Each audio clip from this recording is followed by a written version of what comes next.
우리가 받은 하나님의 은혜라는 제목으로 말씀의 은혜를 나누겠습니다.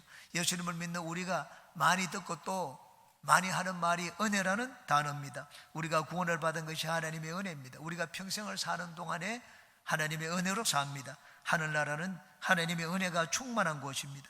바울 사도는 내가 지금 이렇게 나된 것이 하나님의 은혜라고 고백을 했습니다. 고린도전서 15장입니다.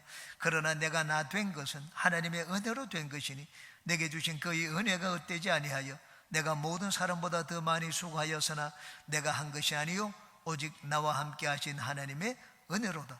이 한 구절에 은혜라는 말을 4번이나 사용하고 있습니다. 우리가 오늘 이렇게 주님 앞에 나와서 주님을 섬기며 예배하는 것, 이것이 하나님의 은혜입니다. 그러면 바울 사도가 받은 은혜는 어떤 은혜입니까? 우리가 오늘 주님 앞에 나와서 주님을 섬기는 이 은혜는 어떤 은혜입니까? 오늘 이 말씀을 중심으로 3가지를 같이 살펴보고 은혜를 나누겠습니다.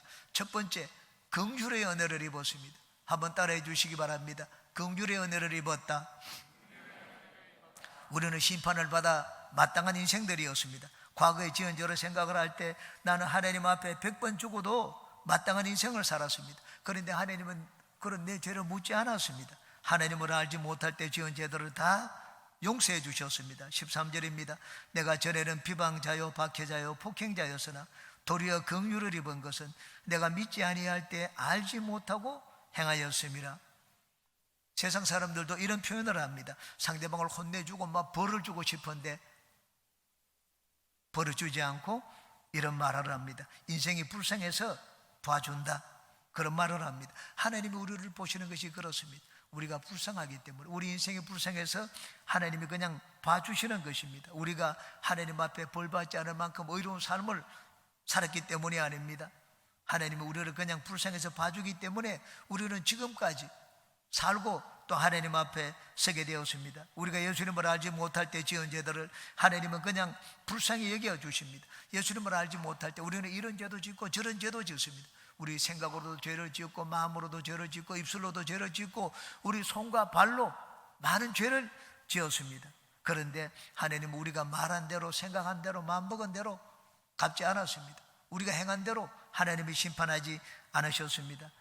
제가 구원을 받은 것은 하나님이 저를 불쌍히 봐주셨기 때문입니다. 긍휼은 하나님의 모든 은혜의 출발입니다. 하나님이 저에게 긍휼을 베풀지 않았으면 저는 지금 이 세상에 없을 것입니다. 저는 교만으로 인하여 심판받고 그리고 사고로 인하여 죽고 악한 마음으로 벌써 몇 번이고 죽고 말았을 것입니다. 하나님이 저를 불쌍히 여겨 주셨기 때문에 저는 지금까지 죽지 않고 살고 있습니다. 게다가 하나님을 말씀을 전하는 주의 종이 되는 은혜까지 입게 되었습니다. 하나님의 긍휼의 은혜를 베푸시는 이유가 어디 있습니까? 16절입니다. 그러나 내가 긍휼을 입은 까닭은 예수 그리스도께서 내게 먼저 일체 오래 참으심을 보이사 후에 주를 믿어 영생 얻는 자들에게 본이 되게 하려 하심이라.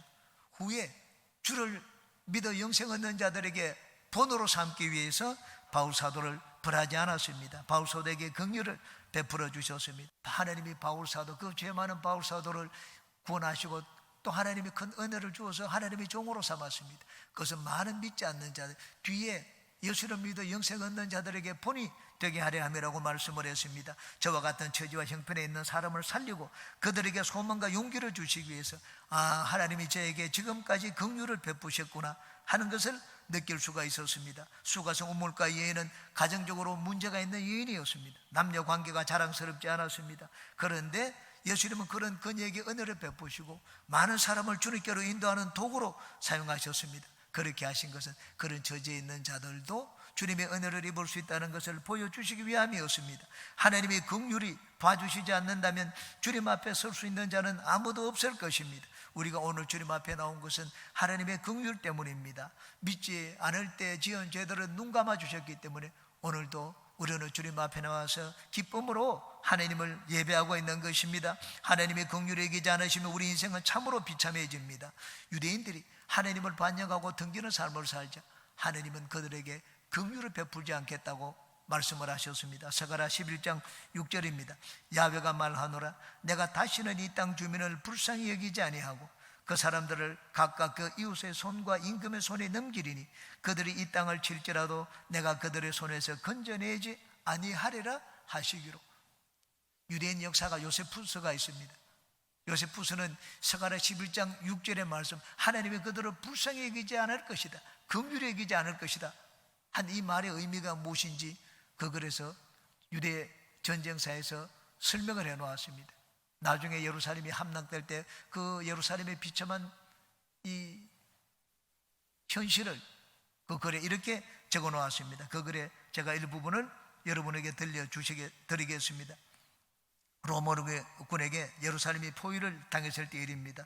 많은 백성들은 가지고 있는 재산을 곡식 한 그릇에 팔았다. 부유한 계층은 밀 한 그릇의 재산을 팔았으며 가난한 계층은 보리 한 그릇의 소유를 처분했다. 그들은 이같이 재산을 팔아 곡식 한 그릇을 산 후 문을 닫고 집안의 가장 후미진 방에 숨어 그 곡식을 먹었다. 생략. 그러나 무엇보다도 눈뜨고 볼 수 없는 일은 어머니들이 어린 아이의 음식을 빼앗아 먹는 광경이었다.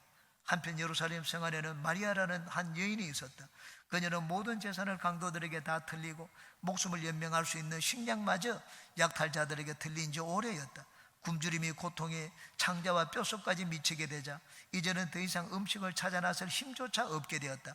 그러자 그녀는 인도에 어긋나는 짓을 저지르고 말았다. 그것은 자신의 품에서 젖을 빨고 있는 자기 자식을 잡아먹은 것이다. 그녀는 죽은 아들을 구운 후에 반은 먹고 반은 남겨두었다. 그러자 고기 굽는 냄새를 맡고 강도들이 즉시 찾아왔다. 그들 앞에 반쯤 먹다 남은 고기를 내어놓자 그들은 온몸에 소름을 끼치고는 먹지 않고 돌아갔다. 예루살렘 성이 포위되었을 때 바깥에서는 더 비참한 일이 벌어졌다. 생략. 여기서 탈주를 시도한 자들은 성 안에 남아있는 자들보다 처참한 종말을 맞게 되었다. 왜냐하면 성 안에서 굶주리다가 갑자기 음식을 먹었기 때문이었다. 투항한 유대인들은 탈주할 당시에 워낙 굶주렸기 때문에 수정에 걸린 사람처럼 퉁퉁 부어 있었다. 그런데 갑자기 빈속에 너무 많은 음식을 먹으니 그만 내장이 터지고 만 것이었다.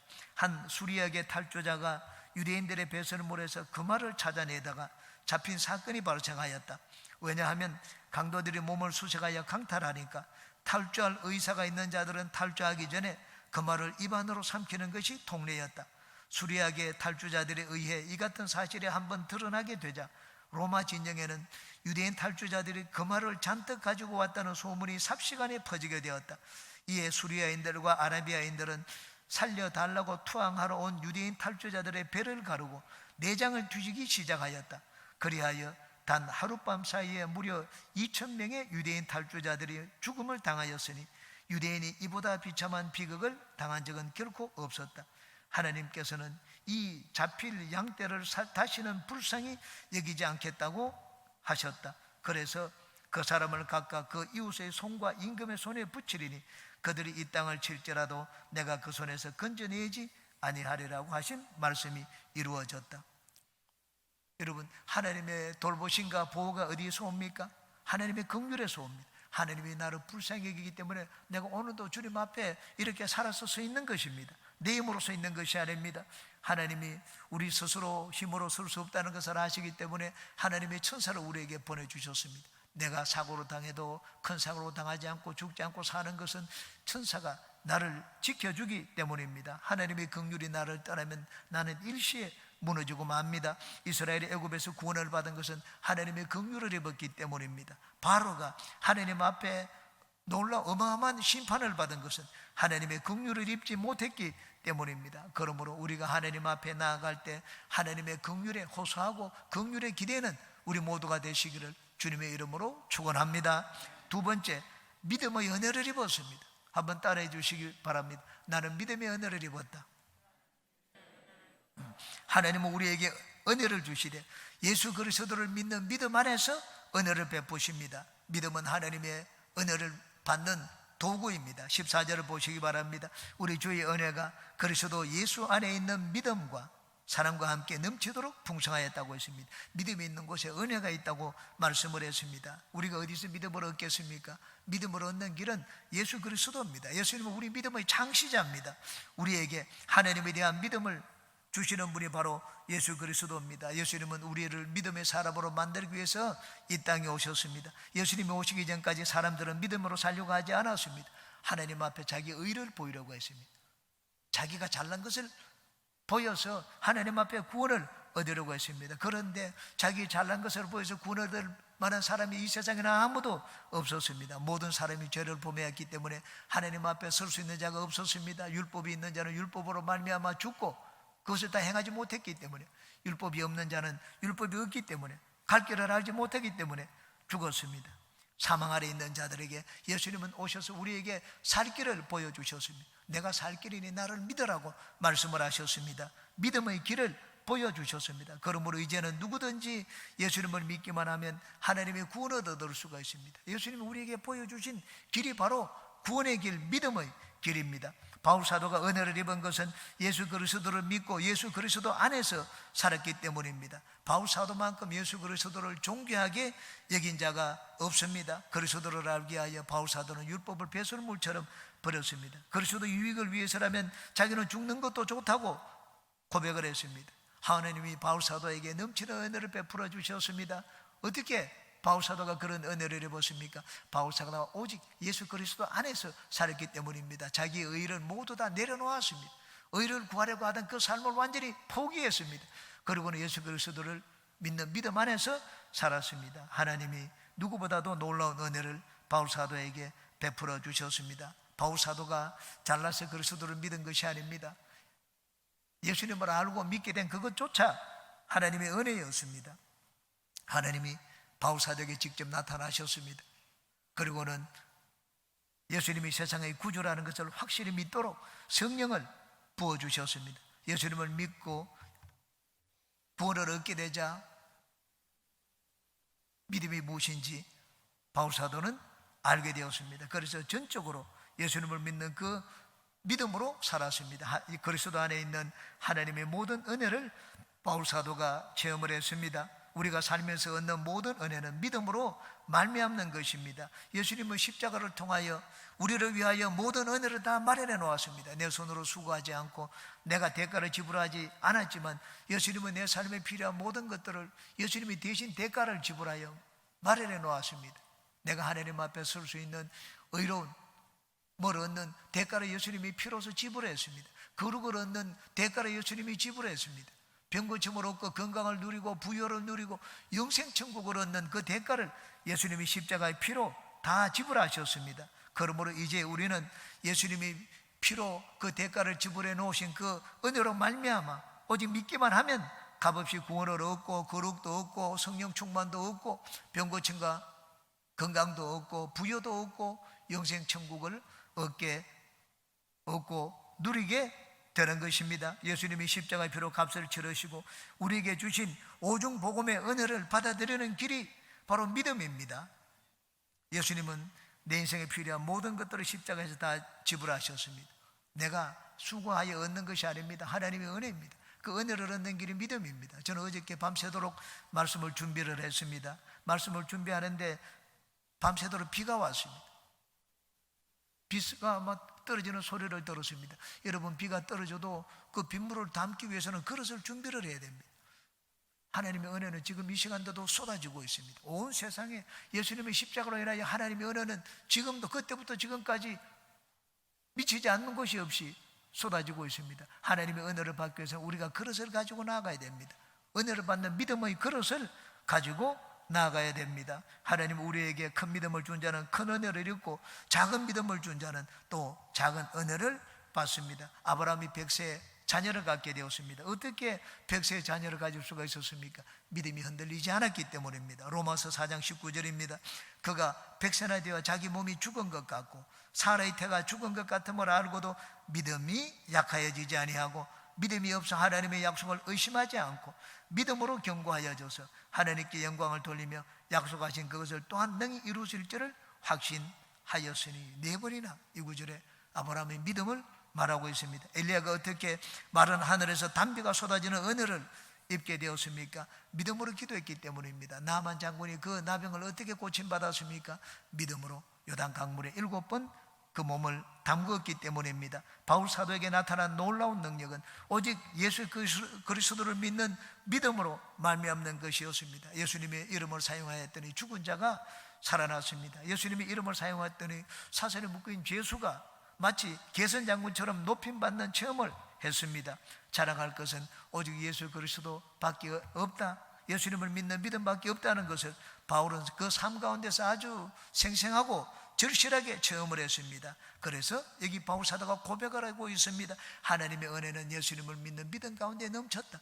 그렇게 고백을 하고 있습니다. 자기 고백입니다.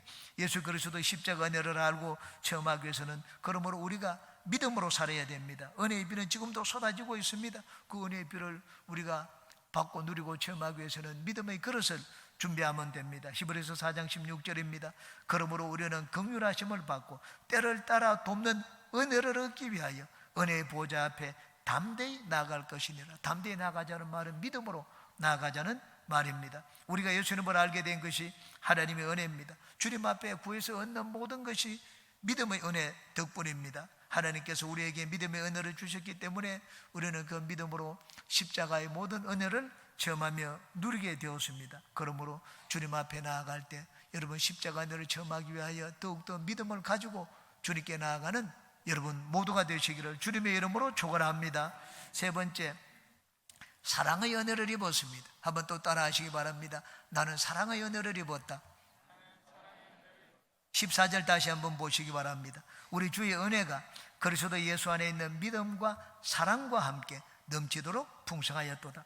주님의 은혜는 예수 그리스도의 사랑으로 말미암아 우리에게 넘치게 임하였다고 말씀을 하고 있습니다. 예수님 안에 있는 사랑은 어떤 사랑입니까? 내가 죽을 자리에 대신 죽으신 사랑입니다. 흔히 말해서 아가페 사랑입니다. 희생적인 사랑입니다. 세상에서도 우리는 이런 희생적인 사랑을 종종 봅니다. 부모에게서 이런 희생적인 사랑을 볼 수가 있습니다. 어머니에게서. 어머니가 자식을 사랑하는 것은 참 뛰어납니다. 아버지가 이런 사랑을 보이는 경우도 있습니다. 작가 조창인 씨가 불치병을 안고 있는 아들과 실험하면서 고생스럽고 살고 있는 이 친구를 찾아가 봤습니다. 그리고 거기 모티브를 얻었습니다. 야, 이 친구의 이 이야기를 내가 글로 써야 되겠다. 그래서 소설을 쓰게 되었습니다. 백혈병을 앓고 있는 아들의 병을 치료하기 위해서 안간함을 쓰던 아버지가 장기를 팔려고 하는데 자기가 암이 걸렸습니다. 그래서 장기를 팔 수가 없고 자기 망막을 팔게 되었습니다. 그래서 망막을 파는 데까지, 기증하는 데까지 소설을 썼습니다. 그런데 그 다음 어떻게 소설을 계속 이어나가야 될지 막막했습니다. 기도하고 부르짖는 가운데 어느 날 성경을 조용히 펼쳐놓고 하나님 앞에 기도하면서 성경을 읽었습니다. 그날 읽은 성경 말씀이 예수 그리스도가 우리 죄를 위하여 손안을 당하는 내용이었습니다. 하나님의 아들이 우리를 위해서 우리 죄를 짊어지고 말없이 십자가에서 생명을 희생하는 모습을 묵상하고 있었습니다. 그런데 갑자기 그때 번쩍하고 지나가는 아이디어가 있었습니다. 하나님이 영감을 주신 것이었습니다. 그래, 예수님이 우리를 위하여 목숨을 희생한 것처럼 이 아버지가 아들을 위해서 목숨을 희생하는 것으로 끝을 맺자, 그런 작상이 떠올랐습니다. 그래서 이 아버지는 나중에 아들을 위해서 목숨을 잃는 것으로 끝을 맺습니다. 그의 무덤에는 그 출판사 후배 여기자가 찾아왔습니다. 살아있을 때 이 여기자에게 이 아버지가 종종 전한 말이 있습니다. 그 말은 이런 말입니다. 지니시, 이런 말 알아? 사람은 말이야, 그 아이를 세상에 남겨놓은 이상은 죽어도 아주 죽는 게 아니래. 아이를 세상에 남겨놓으면 죽어도 죽는 게 아니라고 했습니다. 이게 부모의 사랑입니다. 예수님이 우리에 대한 사랑이 바로 이와 같습니다. 하나님의 은혜가 어디에서 왔습니까? 내가 죽을 자리에 대신 죽은 예수 그리스도의 희생적인 사랑이 있는 곳에서 하나님의 은혜가 우리에게 내려오게 되었습니다. 예수님은 우리가 받아야 될 하나님의 무서운 심판을 대신 받았습니다. 예수님이 심판을 받았기 때문에 이제는 우리가 하나님의 심판을 두 번 받지 않습니다.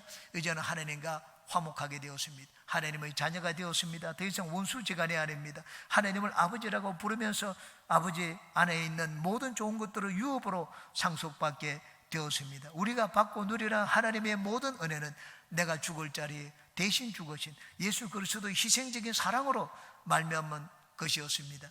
예수님의 희생적인 사랑은 그러면 누구를 위한 사랑이었습니까? 의로운 사람이었습니까? 선한 사람이었습니까?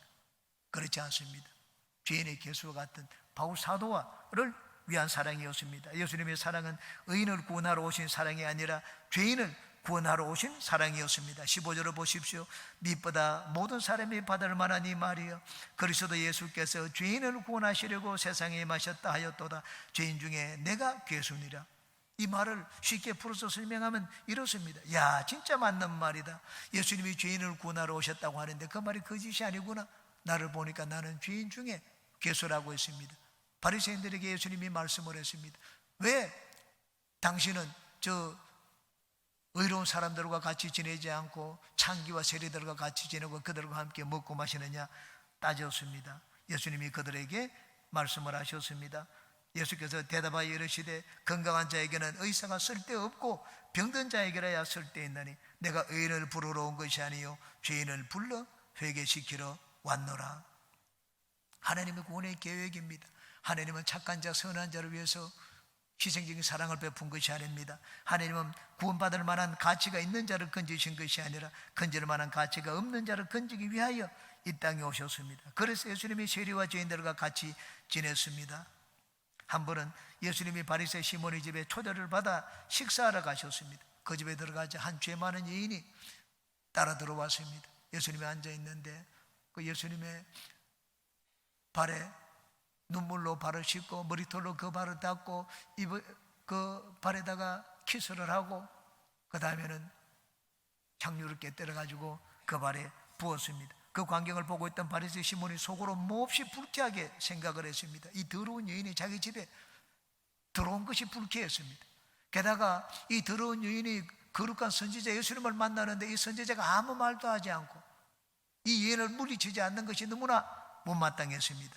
이 얼굴의 표정이 달라졌습니다. 예수님의 얼굴의 표정이 달라진 이 바리새 시몬에게 물었습니다. 시몬아, 내가 한 가지 물을 말이 있다. 뭡니까? 어떤 사람이 빚을 지웠는데 한 사람은 이 주인에게 500데나리온을 빚을 주고 한 사람은 50데나리온을 빚을 졌다. 그런데 이들이 갚을 길이 없기 때문에 그 빚을 다 탕감해 주었다. 그러면 누가 이 주인을 더 사랑하겠느냐? 그렇게 말을 했습니다. 내 생각에는 많이 빚진 자가 탕감받은 자가 더 많이 사랑할 것이라고 얘기를 했습니다. 그래, 네 말이 맞다. 그리고는 이렇게 말씀을 했습니다. 누가복음 7장 44절입니다. 그 여자를 돌아보시며 시몬에게 이르시되 이 여자를 보느냐? 내가 네 집에 들어올 때 너는 내게 발 씻을 물도 주지 아니하였으되 이 여자는 눈물로 내 발을 적시고 그 머리털로 닦았으며 너는 내게 입맞추지 아니하였으되 그런 내가 들어올 때로부터 내 발에 입맞추기를 그치지 아니하였으며 너는 내 머리에 감람유도 붓지 아니하였으되 그는 향유를 내 발에 부었느니라. 이러므로 내가 네게 말하노니 그의 많은 죄가 사하여졌도다. 이는 그의 사랑함이 많음이라. 사함을 받은 일이 적은 자는 적게 사랑하느니라. 왜 예수님이 의로운 자를 사랑하지 않고 죄 많은 자를 사랑하셨습니까? 더 주님을 사랑하기 때문입니다. 여러분, 나는 다른 사람보다 죄를 적게 지었다. 나는 예수님을 믿지만 저 사람과 다르다. 결코 자랑하지 마십시오. 내가 그렇게 해서 예수님을 믿은 자는 예수님을 사랑함이 적다고 했습니다. 적게 용서받은 자는 적게 주님을 사랑할 것이라고 했습니다. 예수님은 우리에게 많은 사랑을 원하십니다. 그래서 많이 죄 지은 자를 택하고 부르셨습니다. 14절을 다시 한번 보시기 바랍니다. 우리 주의 은혜가 그리스도 예수 안에 있는 믿음과 사랑과 함께 넘치도록 풍성하였도다. 우리가 받는 모든 은혜는 예수 그리스도 안에 있는 믿음과 사랑으로 말미암는 것입니다. 예수님이 우리를 사랑하셨기 때문에 우리가 은혜를 누리고 우리가 예수님을 믿기 때문에 믿음으로 나아가기만 하면 어느 누구도 배척하지 않고 예수님이 하나님의 은혜를 베풀어 주십니다. 하나님은 사랑이십니다. 하나님의 아들 예수님을 우리에게 보여주신 것도 사랑이고 우리의 삶을 돌봐주시는 것도 사랑입니다. 그러므로 하나님의 은혜를 받고 사는 우리 모두는 나의 의를 자랑하지 말고 내 자신을 내놓지 말고 예수 그리스도 십자가의 은혜를 자랑하며 십자가를 전하는 우리 모두가 되시기를 주님의 이름으로 축원합니다.